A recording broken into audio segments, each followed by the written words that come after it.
दर्शकों, इस वक्त हमारे समक्ष है डॉक्टर शिव नारायण आचार्य सर। आप एक नेफ्रोलॉजिस्ट हो। नमस्कार। नमस्कार सर। सर, हम आपसे ये जानना चाहेंगे 12 से 16 के बीच में जो एनुअल कॉन्फ्रेंस होने जा रहा है आपका ट्रांसप्लांटेशन के बारे में, जो ऑर्गन ट्रांसप्लांटेशन के बारे में, तो आप उस बारे में थोड़ा जानकारी दीजिए कि किस तरह का कॉन्सेप्ट है, उस बारे में बताइए। 12 तारीख से 16 तारीख तक Indian society of organ transplantation ISOT Nagpur शहर में होने वाला है। यह पहला मौका है कि नागपुर शहर को इस तरह के बड़े कॉन्फ्रेंस का मौका मिला है। इसमें देश विदेश के बहुत से किडनी रोग तज्ञ, ट्रांसप्लांट के विशेषज्ञ, लीवर के विशेषज्ञ, लंग्स और हार्ट ट्रांसप्लांट के विशेषज्ञ आने वाले हैं। और यह हमारे लिए बहुत गर्व की बात है कि इतने सारे विशेषज्ञ लोग हमारे नागपुर में आएंगे। इससे बहुत फ़ायदा होने वाला है। हमारे जो किडनी स्पेशलिस्ट हैं, लीवर स्पेशलिस्ट हैं, हार्ट स्पेशलिस्ट हैं, जो स्टूडेंट्स हैं, नर्सिंग स्टूडेंट्स हैं, ट्रांसप्लांट कोऑर्डिनेटर्स हैं, इन्हें नई चीज़ें सीखने का मौका मिलेगा। सर, हम आपसे ये भी जानना चाहेंगे कि जो किडनी के जो पर्टिकुलर जो रोग है, अभी देखा जिनको लो इम्यूनिटी है, हाई ब्लड प्रेशर है और जिनको एस्थमा है, इनको भी काफ़ी ये किडनी के डिसऑर्डर से काफ़ी ग्रसित होते हैं। उन्हें बार बार डायलिसिस भी करवाना पड़ता है किडनी निकामी होने पर। तो आप बताइए किस तरह का भी ये डिजीज़ है, उस बारे में आप बताइए। किडनी बीमारी के प्रमुख कारण हैं diabetes, blood pressure, kidney stone और दर्द की दवाइयाँ। महिलाओं में कई बार ब्लड प्रेशर जो गर्भ के दौरान होता है, हाई ब्लड प्रेशर गर्भ के दौरान, वह भी किडनी की बीमारी का एक कारण हो सकता है। लेकिन जन सामान्य को यह मालूम होना चाहिए कि डायबिटीज़ एक बहुत बड़ी बीमारी है जो 40 से 45% किडनी के डैमेज का एक प्रमुख कारण है।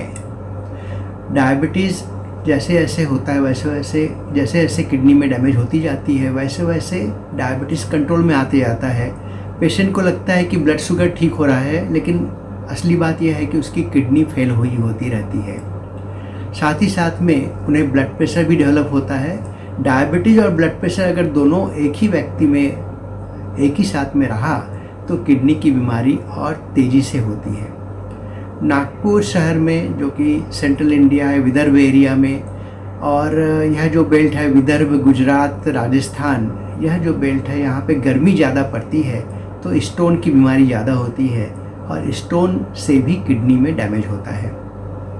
शहर और विदर्भ के दर्शक डॉक्टर आचार्य सर आपको लाइव देख रहे हैं। आपका नंबर और आपका एड्रेस भी फ्लैश हो रहा है स्क्रीन पे। उसे देखकर हमारे दर्शक आपसे डायरेक्ट संपर्क भी कर सकते हैं। सर, चलते चलते हमारे दर्शकों को आप ये भी बताइए कि जैसे कि जंक फूड है, जो ज़्यादा धूम्रपान करता है, लिकर का जो सेवन करता है, जिसकी सीडेंट्री लाइफ स्टाइल है, उसका इफेक्ट, जो ज़्यादा सोडियम युक्त भोजन लेते हैं, हाई कैलोरी भोजन लेते हैं, उसका इफेक्ट किडनी पर किस तरह से होता है, उस बारे में आप बताइए।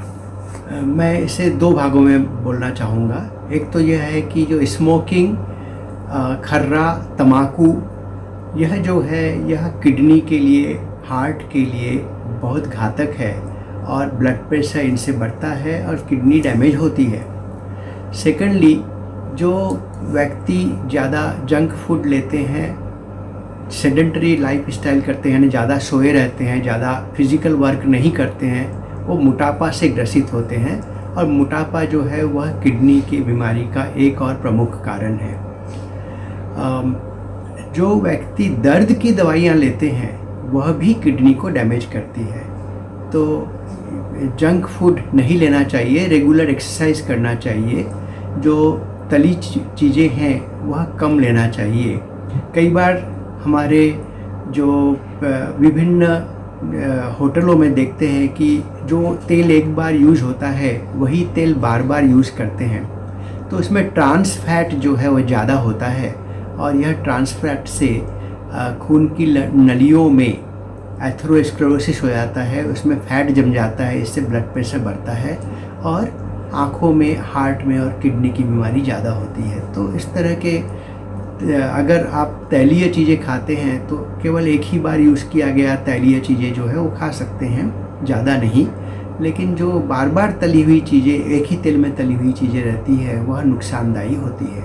सर, कुछ लोगों में ये भी संभ्रम होता है जिनकी किडनी टोटली ख़राब हो गई, जो बार बार डायलिसिस करने के बाद भी उनको समस्या से निराकरण नहीं हो रहा, तो ऐसे लोग ट्रांसप्लांट की ओर रुख करते। तो आप बताइए, किडनी ट्रांसप्लांट से उनको कोई बेनिफिट हो सकता है क्या? जिनकी किडनी परमानेंट खराब हो गई रहती है उन्हें या तो डायलिसिस करना होता है अथवा डायलिसिस के पश्चात ट्रांसप्लांट करना होता है। केवल डायलिसिस से किडनी ठीक नहीं होती। डायलिसिस जो है वह केवल ट्रांसप्लांट की तैयारी है।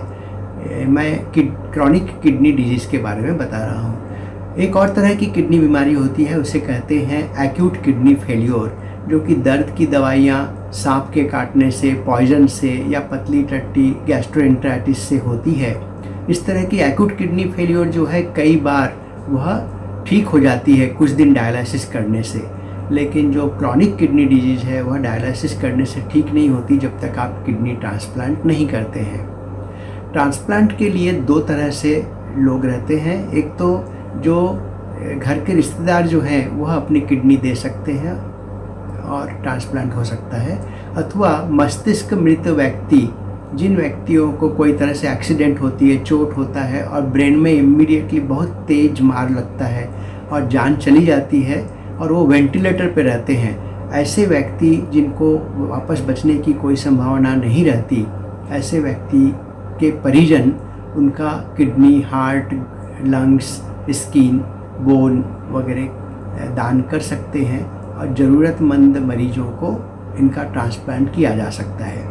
नागपुर शहर में यह दोनों तरह के सुविधाएं उपलब्ध है। डायलिसिस भी है, किडनी ट्रांसप्लांट लाइव और कैडेवर ट्रांसप्लांट की भी सुविधा उपलब्ध है। सर, अंत में हमारे दर्शकों को आप ये बताइए कि किडनी को किस तरह हेल्दी रखा जाए ताकि ये डिजीज से वो ना घिरे, उस बारे में थोड़ा टिप्स बताइए।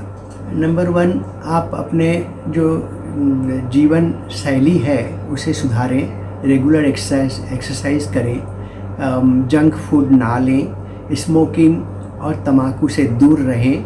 अगर डायबिटीज़ है तो डायबिटीज़ को दवाइयों के द्वारा, एक्सरसाइज के द्वारा, खाने पीने के कंट्रोल के द्वारा डायबिटीज़ कंट्रोल करें, ब्लड प्रेशर कंट्रोल करें, पानी ज़्यादा पिए ताकि पथरी ना हो, और अगर पथरी हो जाए तो पथरी का उचित इलाज जल्दी से जल्दी करें ताकि किडनी खराब ना हो। दर्द की दवाइयों का सेवन ना करें। ये छोटी छोटी चीज़ें हैं जिसका ख्याल करेंगे तो आपकी किडनी ठीक रहेगी। Okay sir, thank you. धन्यवाद।